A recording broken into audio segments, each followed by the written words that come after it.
और आखिरकार कुछ टाइम बाद वो ली के घर पहुंच ही गया। पहली चीज जो उसने नोटिस की, एक कैट ने खिड़की के सामने पूप कर रखा था। Great welcome. वो घर बेसमेंट जैसा छोटा सा था। मुंह उस स्क्वीकी बेड पर बैठ गया और ली की मेमोरीज पर रिफ्लेक्ट करने लगा। ली की मेमोरीज ने रिवील किया कि उसका एक ही मेल रिलेटिव था और वो भी बहुत दूर रहता था। मतलब ली पूरी तरह से अकेला था। Poor, helpless, completely pathetic. उसका एकमात्र ऑक्यूपेशन था स्कूल जाना। मुंह को सबसे इंटरेस्टिंग पार्ट तब मिला जब उसे स्कूल की एक मेमोरी मिली। एक लड़का जो ली को दिन रात बुली करता था, जैसे वो उसका सोल मिशन हो। कॉन्स्टेंट फाइट्स, ह्यूमिलिएशन और प्योर टॉर्चर। मुंह के लिए ये एक परफेक्ट स्टार्टिंग पॉइंट था। कॉज, पेन और पोटेंशियल से भरा हुआ। वो इससे ज्यादा थ्रिल्ड नहीं हो सकता था। एक्साइटमेंट में मुंह ने हवा में एक रैंडम पंच मारा और तभी उसके हाथ में तेज पियर्सिंग दर्द उठा। लगा जैसे मसल्स फट गए हों। Something was definitely wrong. उसने अंदाजा लगाया कि शायद रेंगते हुए आते वक्त उसने हाथ की मसल्स को ओवर यूज कर लिया। क्लियरली ये बॉडी किसी भी एक्शन के लिए ट्रेंड नहीं था। मुंह ने नोटिस किया कि ली ने शायद कभी हाथों का इस्तेमाल फिजिकल काम के लिए किया ही नहीं था, इसलिए सिंपल मूवमेंट्स भी दर्द दे रहे थे। लेकिन मुंह को गुस्सा नहीं आया। एक्चुअली वो खुश था। इतने हजार सालों बाद इस तरह का दर्द फिर से फील करना, it was oddly satisfying. Next day police को उस जगह खून के स्टेन्स और टूटे हुए चश्मे मिले जहां ली का बॉडी गिरा था। उन्होंने जल्दी से एरिया को सील कर दिया और इन्वेस्टिगेशन शुरू कर दी। उधर मुंह बिल्कुल कैजुअली उस क्रैश साइट पर लौट आया, लेकिन पुलिस की जांच देखने के लिए नहीं। असल रीजन, उस क्रैश साइट के पास थी वो 3 मंजिला इमारत, ली का स्कूल। और मुंह ने फैसला कर लिया था वो ली की डेली रूटीन कंटिन्यू करेगा।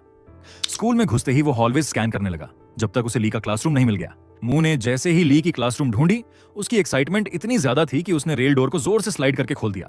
दरवाजा बाउंस होकर वापस उसी के मुंह पे आकर टकराया और उसे जोरदार झटका लगा। विक्ट्री मोमेंट का सारा मूड खराब हो गया। थोड़ा स्टैगर करते हुए मुंह क्लासरूम में एंटर किया, खुद से बड़बड़ाता हुआ। उसकी एंट्री ने ली के एक क्लासमेट का अटेंशन खींच लिया।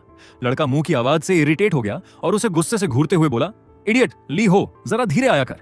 ये सुनते ही मुंह अपना दर्द भूल गया और सीधा उस लड़के की तरफ बढ़ गया।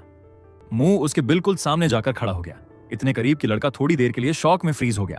लेकिन उसे मुंह की कमजोर बॉडी से ज्यादा उसके चेहरे की वो क्रीपी सी स्माइल डरावनी लगी। उसी मोमेंट में गॉड मुंह को एकदम क्लैरिटी मिल गई। ये वही बुली है जो ली की यादों में बार बार आता था, वही जो उसकी लाइफ को हमेशा मिजरेबल बनाता था। लेकिन वो बुली अभी भी इस बात से अनजान था कि सामने खड़ा ली अब वही ली नहीं रहा। बुली ने मॉकिंग टोन में बोला, क्या हुआ बे, आज स्पेक्स भूल आया या यूं ही बेवकूफ बनने का मूड था? मुंह कुछ कहता उससे पहले ही उस लड़के ने अचानक घूंसा मारा, सीधा मुंह के फेस पर। पंच इतना सॉलिड था कि मुंह के नाक और होंठ से खून बहने लगा जो फ्लोर पर गिरने लगा। बुली ने सार्कास्टिक हंसी के साथ फिर ताना मारा, क्या स्पेक्स बेच दिए पैसे के लिए या फिर खो दिए जैसे हमेशा करता है लूजर? पर मुंह हिला तक नहीं। वो एकदम काल्म खड़ा रहा। उसके फाइट करने के अपने रूल्स थे। एक फेयर और ऑनरेबल फाइट तभी शुरू होती है जब दोनों तरफ से लड़ने की इंटेंशन क्लियर हो, और वो हमेशा फर्स्ट अटैक खुद पर लेता था ताकि सामने वाले की इंटेंट कंफर्म हो जाए। अब जब पंच लग चुका था, मुंह के चेहरे पर एक जानी पहचानी स्माइल फैल गई। बिना कोई देर किए उसने बुली के सेंटेंस के बीच में ही एक जबरदस्त पंच दे मारा। लड़का पूरी तरह ऑफ गार्ड था। पंच सीधा उसी इंटेंसिटी से लगा जैसा अभी अभी मुंह ने खुद झेला था। लेकिन जैसे ही मुंह ने अपना हाथ पीछे खींचा, उसकी बाह में तेज दर्द उठा, जैसे मसल्स फट रहे हों। एक ब्रूटल रिमाइंडर था कि ये अब कोई गॉड बॉडी नहीं बल्कि एक कमजोर ह्यूमन बॉडी थी। इतनी आवाज सुनकर टीचर तुरंत क्लासरूम में आया, गुस्से में चिल्लाता हुआ, स्टॉप फाइटिंग राइट नाउ।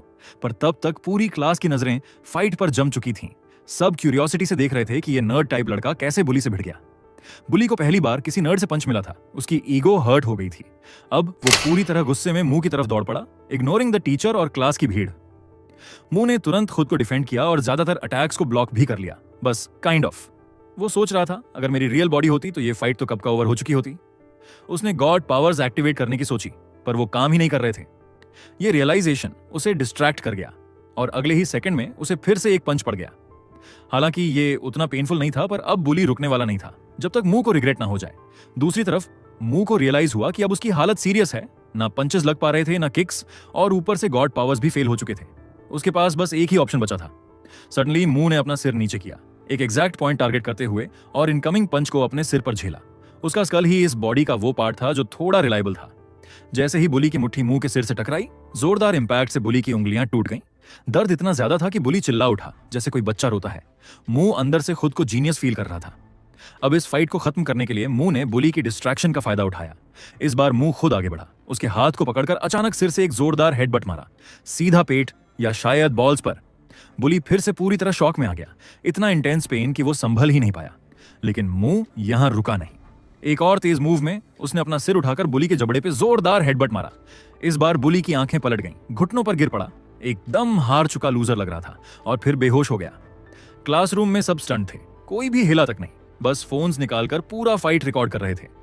सबसे कमजोर समझा जाने वाला लड़का स्कूल के सबसे बड़े बुली को गिरा दे, ये किसी ने इमेजिन भी नहीं किया था। लेकिन मुंह के लिए ये कुछ और था। हजारों सालों में उसने पहली बार किसी से फाइट की थी, अपनी पूरी ताकत लगाकर। एक्सपीरियंस एकदम अनरियल था, पर सेलिब्रेशन का टाइम नहीं था।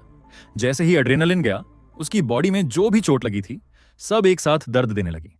उसके मुंह में ब्लड का मेटालिक टेस्ट था और पहली बार मुंह को भी लगने लगा कि शायद ये सब सह पाना इतना आसान नहीं था। बस एक पल लगा मुंह को ये रियलाइज करने में कि जो हुआ वो उसे सरप्राइजिंगली अच्छा लग रहा था। इतनी लंबी और थकाऊ जर्नी के बाद एक सॉलिड फाइट में इतना दर्द फील करना सरप्राइजिंगली सेटिस्फाइंग था। एक्साइटमेंट सेटल होने के बाद मुंह बेहोश पड़े उस लड़के की बॉडी को देखता रहा, जैसे उसका मन अभी भरा नहीं था। फिर वो उसके पास बैठ गया, शायद इसलिए कि लड़के ने उसे इतना टफ फाइट दी थी। मुंह ने सॉफ्टली बोला थैंक्स। लेकिन तभी एक अनएक्सपेक्टेड चीज हुई। मुंह झुका, मुंह वाइड खोलकर उस लड़के का ईयर काट लिया। खून चारों तरफ स्प्लैटर हो गया और मुंह ने सिर्फ काटा नहीं, उसने ईयर का एक छोटा टुकड़ा लिटरली फाड़कर जमीन पर थूक दिया, और वो भी सबके सामने, पूरे क्लास के सामने। क्लासरूम में दहशत फैल गई। किसी को भरोसा नहीं हो रहा था कि मुंह ने ऐसा कुछ कर दिया है। सबको वो किसी साइको की तरह लग रहा था, लेकिन मुंह को किसी की भी परवाह नहीं थी। वो एकदम शांत रहा, अपने चेहरे से खून पोंछा और फिर उसी लड़के की तरफ बिना पलक झपकाए घूरता रहा, जो अब तक होश में भी नहीं आया था। बुली का कान काटना मुंह का अपना ट्विस्टेड तरीका था, एक तरह से थैंक्स बोलने का, एक मार्क छोड़ने का। जो उसे मजेदार फाइट देते थे वो मुंह की लिस्ट में आ जाते थे, मूव्स प्ले थिंग्स। लेकिन ये कोई ह्यूमिलिएशन नहीं था, ये रिकॉग्निशन था, और इस टाइटल को पाना एक तरह का बैज ऑफ ऑनर था।